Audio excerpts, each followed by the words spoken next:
नमस्कार। शोमरतोड़ी एनालिसिस में आपका स्वागत है। जैसे कि हर बार होता आया है, जब भी राहुल गांधी अपने विदेशी प्रवास में जाते हैं तो जब लौटते हैं तो भारत के खिलाफ कुछ ना कुछ एजेंडा करते हैं, कुछ ना कुछ एजेंडा लेकर के आते हैं जो भारत के खिलाफ जाता है। और या वो वहां रहते हैं, अगर वो गुप्त हैं तो पता यहीं आकर के चलता वो क्या करने वाले हैं, और अगर उनका प्रकट है तो वही पता चल जाता है कि उन्होंने भारत के खिलाफ क्या क्या षड्यंत्र किए हैं। जैसे आपने देखा हो कई बार जो है जब जाते हैं विदेशों में तो कहते हैं कि भारत में लोकतंत्र खत्म हो गया है, और यूरोप और अमेरिका जो है देख रहे हैं कि हाँ सरेआम लोकतंत्र खत्म हो गया और वे चुप बैठे। ये उनके अल्फाज हैं। और बाकी चीनियों से मिलना, चुपचाप मिलना, डोकलाम में जाना, तो इस तरह से जो उनका एक रूटीन बना हुआ है ये सब करने का। तो इस बार भी जब अभी वो गुप्त प्रवास से लौट के आए, ये तो कब गए थे? जब मनमोहन सिंह का निधन हुआ था, उसके बाद जब शोक का वो था पर्व था, शोक का जो सप्ताह था, पखवाड़ा था जो भारत सरकार ने मनाया था, तो उसको मनाने के लिए वो विदेश में गुप्त प्रवास में चले गए। और जब लौट करके आए तो एक बड़ा खतरनाक एजेंडा लेकर के आए। ऐसा लगता है कि उनके आकाओं ने उनको वार्निंग दी है, डू एंड डाई की। हमने तुम्हें इतने समय से पाला पोसा है और अभी देश में कुछ भी नहीं हुआ। हिंदुस्तान में जो परिवर्तन हम चाहते थे, जिस टाइप की सरकार हम चाहते हैं, वो नहीं हुआ है। तो ये तुम्हारे लिए अंतिम अवसर है। क्योंकि आपको पता हो गई होगा कि सोरोस ने कितने $1 मिलियन का एक वो रखा था मोदी सरकार को हटाने के लिए, तो $1 मिलियन कहीं ना कहीं तो गए होंगे। तो इस बार जो है उन्होंने सीधे के सीधे राहुल गांधी ने भारत सरकार के खिलाफ, भारत देश के खिलाफ, भारत राष्ट्र के खिलाफ संघर्ष का मोर्चा खोलने जा रहे हैं। उन्होंने अपने इरादे व्यक्त कर दिए कि हम सिर्फ बीजेपी आरएसएस से नहीं बल्कि स्टेट से, मतलब इस देश के खिलाफ भी जो है हम लड़ाई लड़ रहे हैं। अब ये लड़ाई कैसी होगी? सशस्त्र होगी या विदेशी शक्तियों से आक्रमण करने के लिए होगी कि पहले ये यहां पर वो बनाएंगे, उसका ग्राउंड बना देंगे, तब जाकर के विदेशी शक्तियों को इनवाइट करेंगे। और आपने देखा होगा इस बीच कई जगह, कई राष्ट्रों में ऐसा हो चुका है कि पहले माहौल बनाया जाता, उसके बाद विदेशी शक्तियां आकर के वहां तख्तापलट करती है। तो इस पर जिक्र करने से पहले, इस पर चर्चा करने से पहले मेरा आप लोगों से निवेदन है कि आप मेरे इस चैनल को देखेगा, सब्सक्राइब करेगा और अपनी राय भी व्यक्त करेगा, कमेंट करेगा। धन्यवाद। आगे चर्चा करने से पहले मैं वो 52 सेकंड का जो एक वीडियो है राहुल गांधी का, जो उन्होंने जब ये इनका नया पार्टी का कारण है इंदिरा भवन जिसका नाम रखा गया, उसके उद्घाटन के अवसर पर जो कहा, वो उनके एक मानसिकता और एक हताशा प्रधानमंत्री न बनने की जो वो थी, वो दर्शाता है। अब आप इस वीडियो को देखें। And the capability to stop them. I'd like to say one last thing, that do not think that we are fighting a fair fight. There is no fairness in this. If you believe that we are fighting a political organization called the BJP, that we are fighting a political organization called the RSS, you have not understood what is going on. The BJP and the RSS have captured every single institution of our country.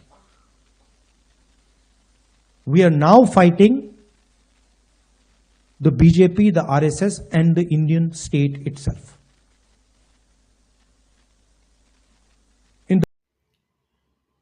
इस video में आपने देखा होगा वो 3 बातों के लिए कह रहे हैं, बीजेपी, आरएसएस और स्टेट के खिलाफ लड़ाई करने के लिए, कि हमारी लड़ाई इनसे है। ठीक है, बीजेपी से तो लड़ाई होनी स्वाभाविक है, दोनों प्रतिद्वंदी पार्टियां हैं, इसमें कोई गलत भी नहीं है। और क्यों नहीं होगा भाई उस बीजेपी से? जो कांग्रेस एक जमाने में एक छत्र राज था पूरे देश पर, राज्य पर भी उनका राज था, आज वो सिमट करके 3 राज्यों में रह गए, कर्नाटक, तेलंगाना और हिमाचल। हिमाचल को तो आप गिने ही मत। हिमाचल कब जो है इनकी झोली में पड़ जाए या वहां कब विद्रोह हो जाए, स्थिति तो खैर कर्नाटक में भी बन रही है। जो डॉक्टर शिव कुमार है, डीके शिव कुमार जो है, और सिद्धरामैया, जो इनका 2.5 साल का जो कुछ हुआ, जो बताते हैं कि 2.5 साल की गद्दियां वो करेगी, तो सिद्धरामैया ने पिछली बार भी नहीं किया, इस बार भी वो आनाकानी कर रहे हैं, तो मोर्चा वहां भी खुलने वाला है। तो इन 3 में से 2 तो ट्रबल में है, तीसरा तेलंगाना है। अभी साल 1.5 साल ही हुआ है तेलंगाना को। तो बीजेपी से इनका वो स्वाभाविक है, राजनीतिक प्रतिद्वंद्विता स्वाभाविक है और होनी भी चाहिए। आप लड़िए, पॉलिटिकली आप लड़िएगा, लेकिन इसके लिए ऐसा न करें। आप बीजेपी से लड़ने के करने के लिए, सत्ता पे आने के लिए, क्योंकि इस खानदान में जो है, इस पीढ़ी में राहुल गांधी ऐसे रह गए, इनकी हर पीढ़ी में प्रधानमंत्री रहे, जवाहरलाल नेहरू, इंदिरा गांधी, राजीव गांधी, और ऑलमोस्ट सोनिया गांधी भी हम मान सकते हैं, जो उनके पपेट प्रधानमंत्री थे, मनमोहन सिंह थे, बस सिर्फ पीवी नरसिंह राव हालांकि उनकी कृपा से बने थे, लेकिन वो नहीं बने थे। वो कुछ दिन बाद उन्होंने थोड़ा सा पपेट बनने से इनकार कर दिया, क्योंकि वो पढ़े लिखे विद्वान व्यक्ति थे। अब इस पीढ़ी में जो है सोनिया और ये राहुल और प्रियंका रह गए। राहुल के मन में पता नहीं कब से जो है, जब से वो सक्रिय राजनीति में आ गए, 20 साल हो गए, पता 54 साल के हो गए, तब से प्रधानमंत्री बनने की इच्छा है। और क्यों नहीं होगी? क्योंकि वो मान के चलते हैं कि हमारे खानदान का इस पर अधिकार है, इस देश पर कब्जा करने का अधिकार है, इस देश का शासन, इस देश को शासन चलाने का अधिकार है। ये सारा हमारा जो है व्यक्तिगत अधिकार है, ये हमारा पुश्तैनी अधिकार है। किसी भी रूप में सत्ता हमें चाहिए।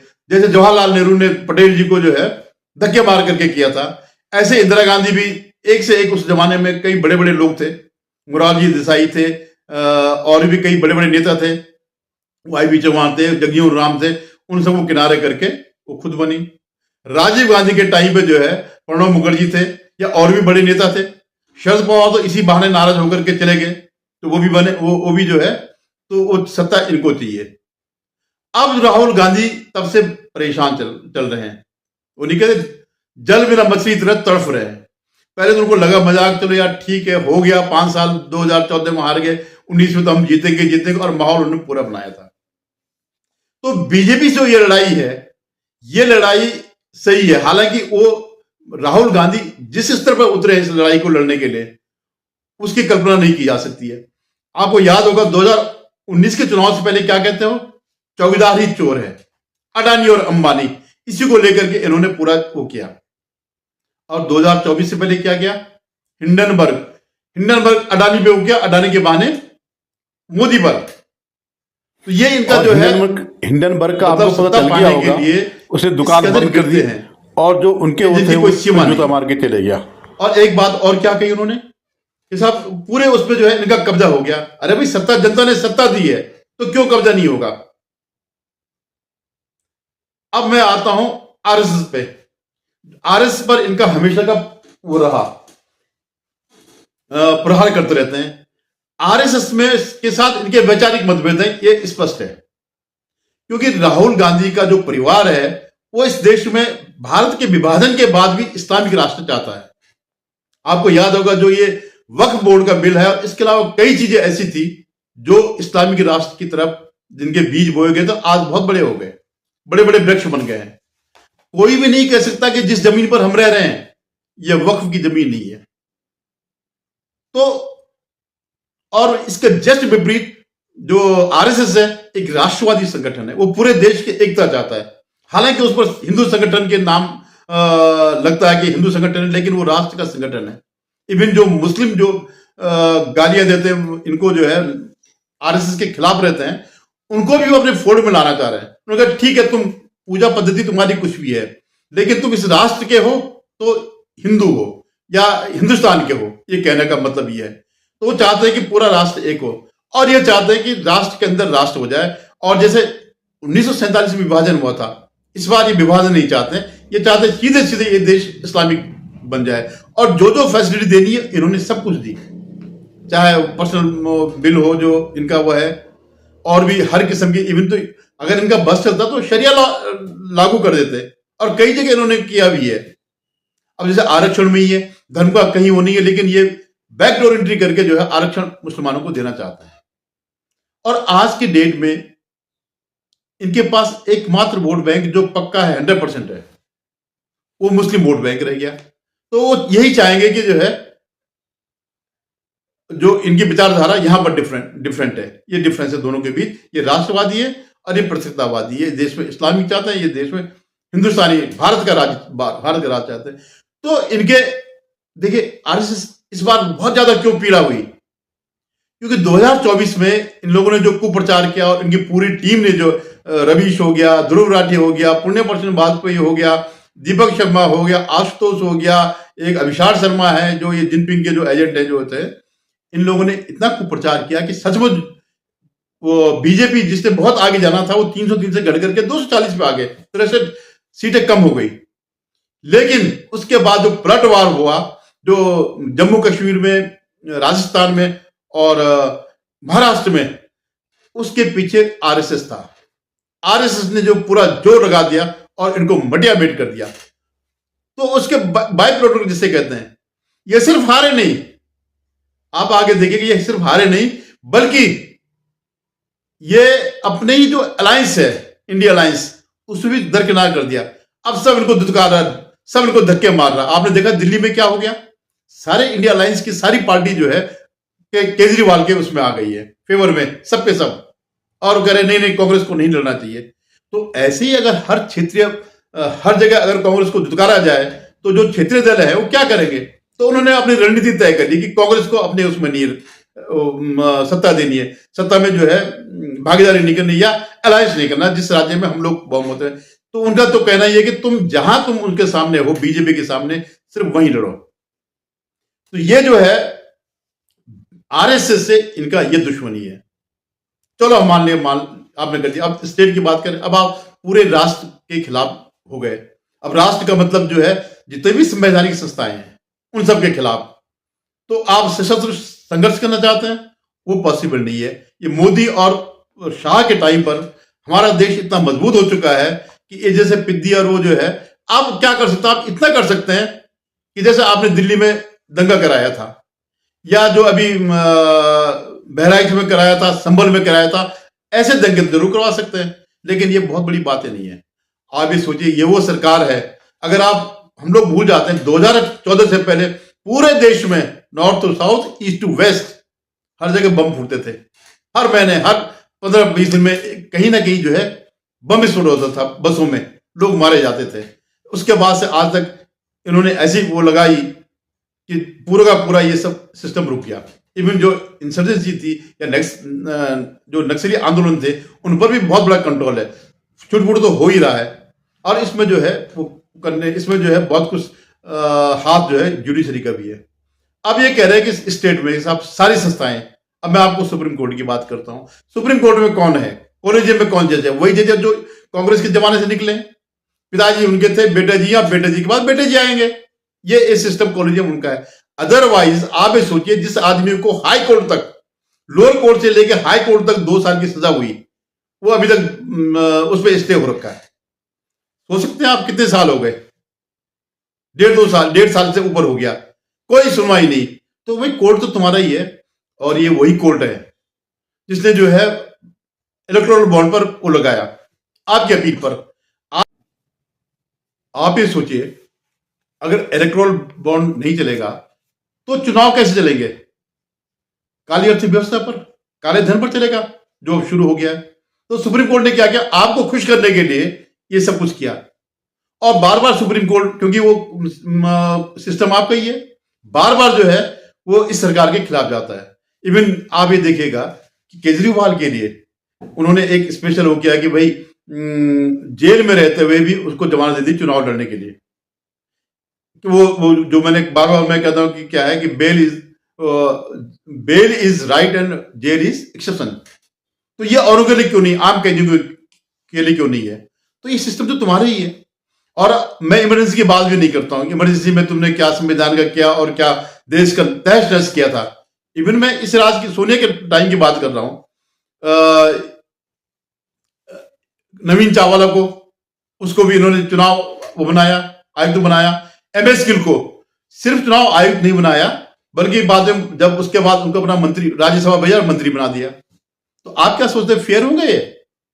और जजों की तो मैंने कई बार बताया था कैसे इन्होंने जज बनाए थे। बहरुल इस्लाम करके एक वो थे असम के, वो कभी एमपी बनते थे, कभी जज बनते थे, कभी हाई कोर्ट रिटायर होने के बाद फिर राजनीति में आए थे कांग्रेस के, उसके बाद सुप्रीम कोर्ट चले जाते हैं, फिर उसके बाद फिर ये। तो आप लोगों ने क्या है कि जितना इन संस्थाओं का दुरुपयोग किया, किसी भी संस्था का, उतना कोई सोच भी नहीं सकता, और कम से कम ये सरकार नहीं सोच सकती। लेकिन पीड़ा है आपको, आपकी पीड़ा यह है कि जो हम पहले चाहते थे एकदम पर सब हमारी मुट्ठी में हो, वो सब नहीं हो रहा। मतलब हम डिक्टेट करें और जुडिशरी या कोई भी संस्था उसके हिसाब से चले, वो अब नहीं हो पा रहा था। अब वही जो आप ये देखिए बैंकों में भी जो इन्होंने वो किया, फोन पर जो है किसी का भी लोन हो कर दिया, बाद में सारे के सारे एनपीए हो गए, चाहे वो माल्या का हो, नीरव मोदी का हो, किसी का हो, सबके सब एनपीए हो गए। करीबन 15-16 लाख करोड़ का जो है ये करना पड़ा। मतलब अर्थव्यवस्था इस बुरी तरह तुमने डाल दी थी खत्म करने के लिए। और इतिहास, भाई तुम्हारा सिस्टम वही था ना, इस देश के इतिहास को अगर तोड़ा मरोड़ा है तो कांग्रेस ने तोड़ा मरोड़ा, सिर्फ इनको ग्लैमराइज करने के लिए कि भाई ये आजादी कांग्रेस ने दिलाई। कहीं भी 0% नहीं है कांग्रेस का इसमें योगदान भारत की स्वतंत्रता में। अरे जो पार्टी 1885 में बनी और 1942 में करी अंग्रेजों भारत छोड़ो, 57 साल बाद, क्या आप सोचते हैं कि उसका संघर्ष था? और क्या आपने कभी देखा नेहरू और गांधी को कोई संघर्ष करते हुए? ठाठ से रहते थे जेलों में। वो तो एक समझौता था कि भाई हम जाएंगे तो तुम्हें सत्ता सौंप देंगे, हमारे खिलाफ विद्रोह न होने दो, इतना ही होता। तो लेकिन आज जो बात है वो वही है कि क्या राहुल गांधी सशस्त्र संघर्ष करेंगे या देश में अराजकता पैदा करेंगे और विदेशी शक्तियों को इनवाइट करेंगे यहां पर वो करने के लिए। तो आप देखिएगा, आप इस पर नजर रखिएगा, और उम्मीद है कि आप मेरे चैनल को सब्सक्राइब करेंगे, शेयर करेंगे और कमेंट जरूर करेंगे, अपनी बात जरूर रखिएगा। धन्यवाद, नमस्कार।